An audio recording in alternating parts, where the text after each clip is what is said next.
Sa dakilang kaharian ng Maharlika, namuno ang tigre, tahimik, matatag, at iginagalang.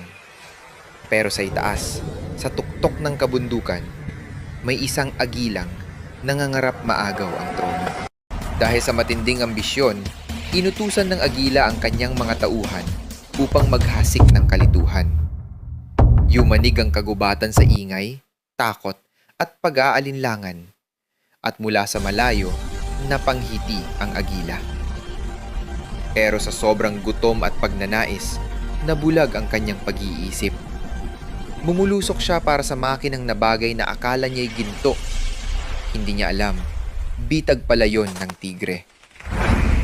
At nang tuluyang siyang bumagsak sa patibong na siya mismo ang nagbukas, malumanay na sinabi ng tigre, kahit ang pinakamataas na pakpak, darating ang oras na hahalik din sa lupa. Bago sumapit ang 2028, naway alalahanin ito ng marunong.